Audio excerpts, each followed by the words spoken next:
You've probably heard his name before, maybe as a curse word, maybe as a Sunday school figure, maybe as the supposed Son of God. But pause for a moment. Strip away everything you've heard, good or bad, and ask yourself honestly, who was this man, Jesus of Nazareth? Because here's the startling truth. Whether you believe in him as Lord or not, history itself confirms he was real. We're not talking about a myth or a fairy tale character.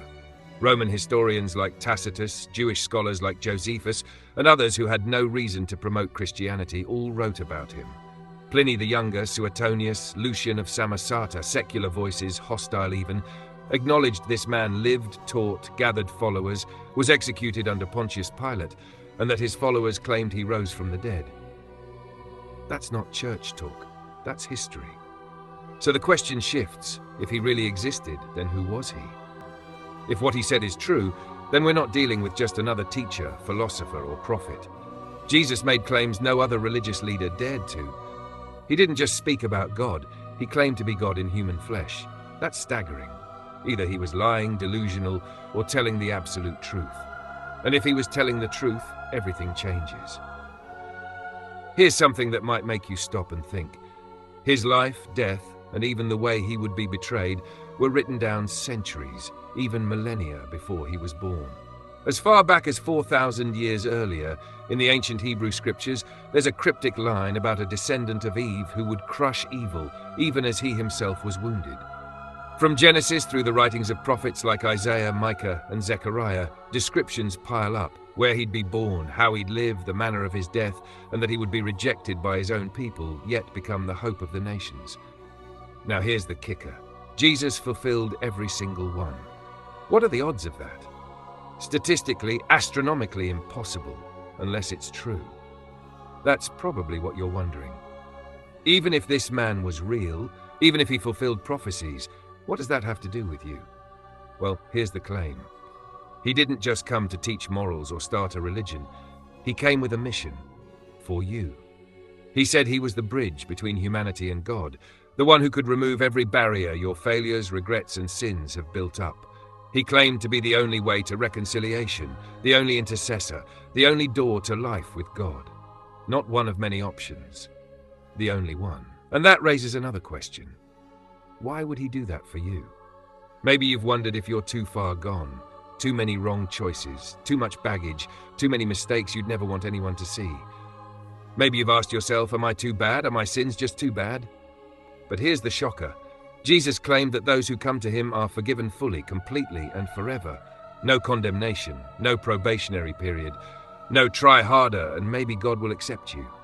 He spoke of a forgiveness so total that your past can no longer accuse you.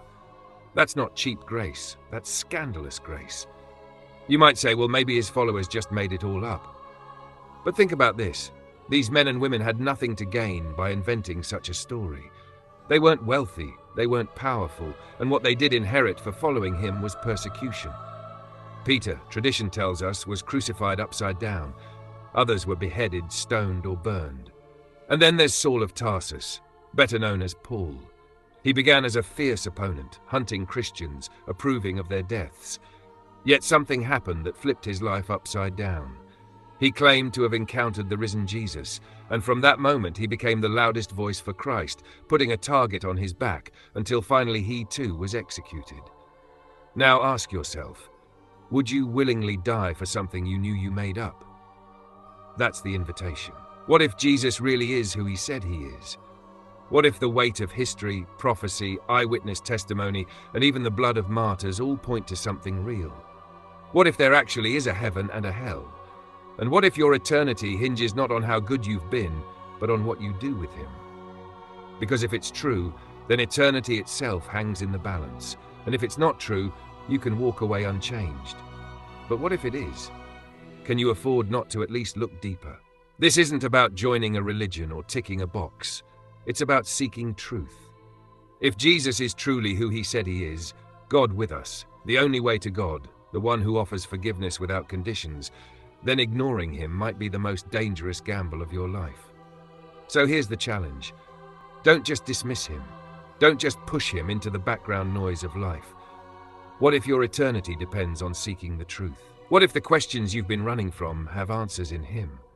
What if it's a matter of a real heaven or a real hell? Find a place of worship that doesn't water it down, one that points back to this raw, undiluted gospel truth.